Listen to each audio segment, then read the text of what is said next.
I'm back, como dice la hija de Betty y Armando. Hay momentos en la humanidad, momentos heroicos, decisiones heroicas, o incluso pequeñas decisiones, pequeños actos que pueden cambiar completamente el rumbo de la humanidad y también construir historia.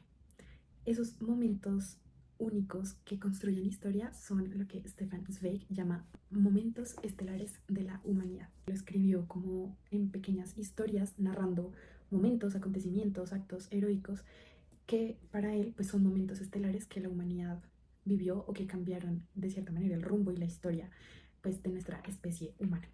Entonces, en un primer momento, él escribe 5 historias, 5 narraciones, 5, llamémoslo así, biografías o crónicas sobre personajes, pues como que pasaron a la historia o que pudieron pasar a la historia, pero no son tan reconocidos. Y luego también vuelve a escribir como otras en diferentes momentos de su vida. Esta edición pues tiene como las 14 miniaturas, como le dicen aquí, o 14 crónicas, 14 biografías, 14 historias reunidas. Es mi primera vez hablando de este autor aquí en el canal. Y la verdad es que estoy nerviosa porque es uno de mis escritores favoritos de la vida. O sea, yo lo conocí a él el año pasado con el libro Carta a una desconocida y lo amé profundamente. O sea, es un libro súper cortito, es una novela súper cortita, pero dice tanto. O sea, por algo, pues es un autor tan reconocido. ¿Cómo es posible que en tan pocas páginas pueda meterse en la psique de un personaje y darle tanta vida? Entonces sí, como que esa pluma de esa primera novela que leí de él me agarró por completo. De él también he leído novela de ajedrez, que a mí también. Mendel, el de los libros, y también 24 horas en la vida de una mujer. Todos esos ficción, novela, pero sobre todo novela de ajedrez y Mendel, el de los libros, pues son como con tintes políticos, súper políticos, y pues eso también es algo que me gusta mucho de él, porque a mí los temas pues como políticos, sociales sobre todo, me llaman mucho la atención. Por mi formación como politóloga, maybe. Pero nunca había leído su no ficción y pues claramente quería estrenarme con este libro. Lastimosamente no pudimos conocer más de este hombre a pesar de que nos dejó un montón de libros, de historias, de ensayos. Sin embargo, pues obviamente una fanática lectora siempre quiere más. Lastimosamente, él vivió en el contexto de la Segunda Guerra Mundial.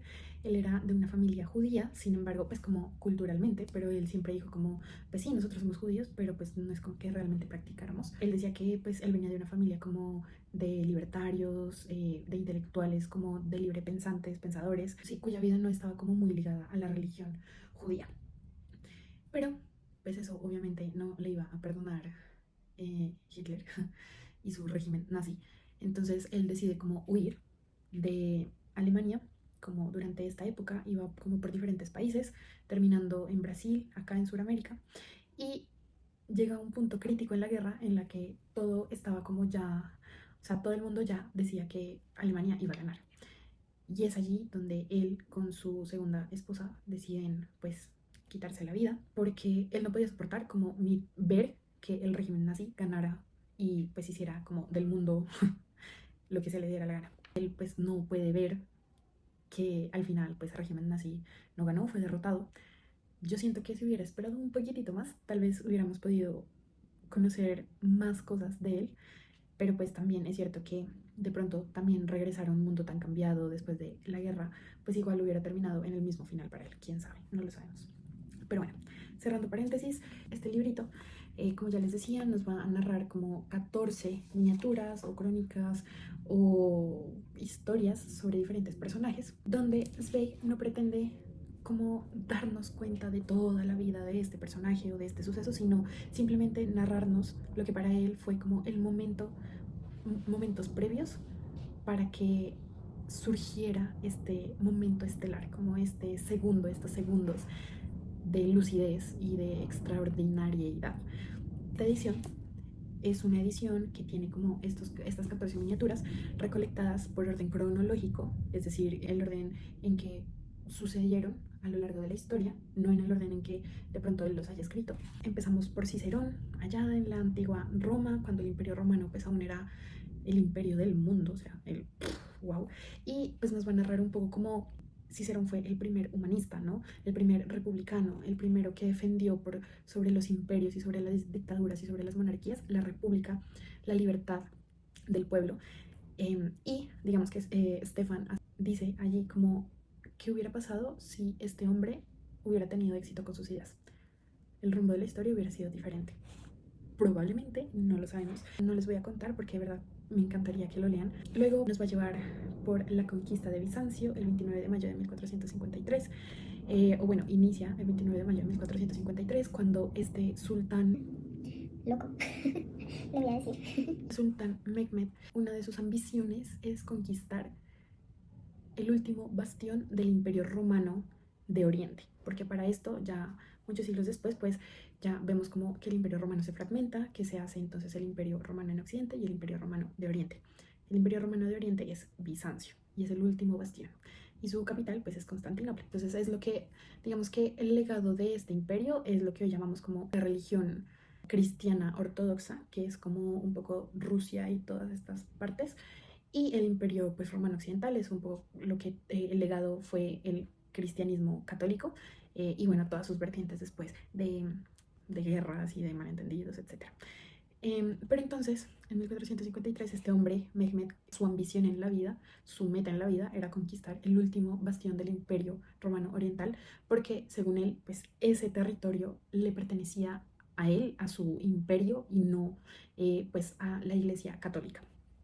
Entonces, eso nos va a narrar por allí. Luego tenemos Huida hacia la inmortalidad, que es el descubrimiento del Océano Pacífico. Se había conquistado América en 1492, recordemos, y unos pocos años después, como 20 años después, pues se descubre el Océano Pacífico por Vasco Núñez de Barbosa. Y pues, como ya sabemos, acá nos tocó lidiar con malhechores, con gente, o sea, que venía de España como a huir porque o eran ladrones o whatever, o sea, era como la peor escoria de la humanidad que venían acá. Y pues este hombre también era un ambicioso, entonces él quería como descubrir la tierra del oro. Y pues sí, lo descubre, entre comillas, pues porque para mí es como, pana, pues los indígenas ya lo habían descubierto, ¿no? O sea, los indígenas y las indígenas eran quienes vivían acá. Pero bueno, como la historia la narra el ganador, y en este caso pues los ganadores lastimosamente fueron los españoles de aquella época, pues fue como el gran descubrimiento del Océano Pacífico por Esteban por Núñez. Entonces eso nos va a narrar él, nos va a narrar como el auge, como ese momento precioso, pero también un poco el declive. Luego tenemos la resurrección de George Frederick Handel. Él fue un músico súper reconocido, digamos que no sé si han escuchado como de ópera, que es como el Aleluya, Aleluya, bueno, por aquí. Nos narra cómo la voluntad férrea que tú puedes tener en algo te puede sacar de lo que sea que estés viviendo. Y en este caso, pues este hombre generó un himno, digámoslo así, que hasta hoy, hasta nuestros días perdura. Y como en este mismo orden de ideas, también nos va a narrar como el origen del himno francés, la marsellesa, cómo surgió y cómo entonces se convirtió en el himno de este país. Y bueno, muchas personas dicen que es como el mejor himno del mundo, es como el más bonito porque canta sobre la libertad. Como esta canción pues se convierte también en una canción revolucionaria que ayuda mucho a las tropas revolucionarias en Francia para pues lograr el cometido de la Revolución Francesa. O sea, como el poder de la música, de las palabras, puede cambiar el rumbo de la humanidad. O sea, Eso es brutal, es como decir, pucha, el lenguaje lo es todo, amigas, o sea, el lenguaje lo es todo. Luego nos vamos a ir a Waterloo, el minuto universal de Waterloo, durante las guerras napoleónicas. Y bueno, todos y todas sabemos qué pasó en Waterloo, entonces nos va a narrar como una decisión de un hombre que ni siquiera fue Napoleón, sino otro, pues como digamos su mano derecha para esta batalla de Waterloo, como la decisión de este hombre, que puede parecer insignificante, cambió el rumbo de la humanidad y de la historia de Francia. Pero bueno, con que no les quiero narrar todo, digamos que estos son los que más me gustaron. Otro que me gustó un montón fue la competición por el Polo Sur, que nos va a narrar no desde la perspectiva del ganador de la carrera por descubrir el Polo Sur, que fue Roald Amundsen, un noruego, sino que nos lo va a narrar desde la perspectiva del segundo, ¿no? Que no pasa a los anales de la historia, pero pues cómo fue esta travesía para esta persona. Entonces eso fue lo que más me gustó. Digamos que es un libro que para mí ha sido de los mejores que he leído porque uno, me encanta la historia y obviamente sabemos que la historia puede ser tediosa por las fechas, por los nombres y porque dices cómo fue, pucha, todo es súper importante, entonces me lo tengo que memorizar. Siento que su capacidad, o sea, su estilo de narrar es tan único que tú sientes que estás leyendo un mini cuento. Te mete tanto en este personaje histórico, en esta persona que vivió, que tú sientes que la llegas a conocer, porque para él, para Stefan Zweig, en los libros que he leído de él, es como súper importante meterse en la psique del personaje que está construyendo y en este caso pues el personaje histórico que está pues narrando.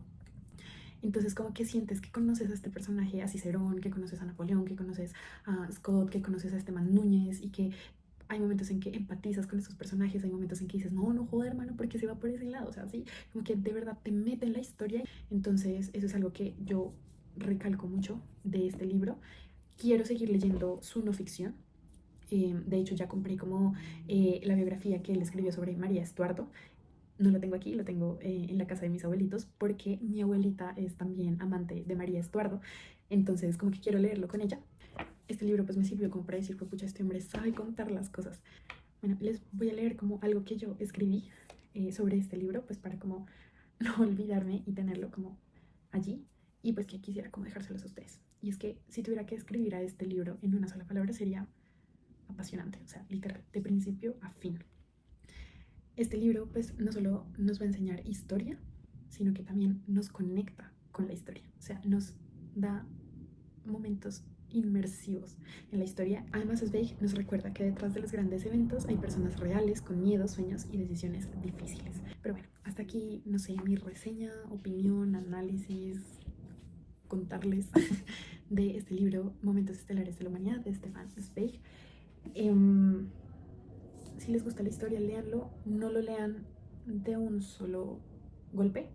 Yo intenté leerlo como 50 páginas por día, pero al final me di cuenta que no, que yo siento que cada una de las historias hay que darles espacio para que entren a tu cerebro, a tu mente, a tu fuente del conocimiento, que lo absorbas, que las absorbas y ya, pues yo lo que hice fue como al día siguiente empezar otra o cada 2 días, por eso me demoré tanto en leerlo, porque es un libro cortito, pues esta edición tiene 250 páginas, 254, con la introducción y con los 2 prólogos que hizo Stefan Zweig para 2 ediciones diferentes. Entonces yo no recomiendo que se lo lea en una sola sentada, sino déjalo espaciar, fluir, deja que tu cerebro conecte con esto, que tu emoción, tu corazón, tu psique conecte. Si les gusta la historia, Dios mío, léanlo. Si les gusta la crónica, léanlo. Si les gusta Stefan Zweig, léanlo. Si les gustan los escritores que humanizan, pero que también tienen un fuerte componente como psicológico en sus personajes, léanlo. Y recomiendo que lean primero este para su no ficción y después pues ya lanzarse como a sus biografías o ensayos más largos, que eso es lo que yo voy a hacer. Y nada,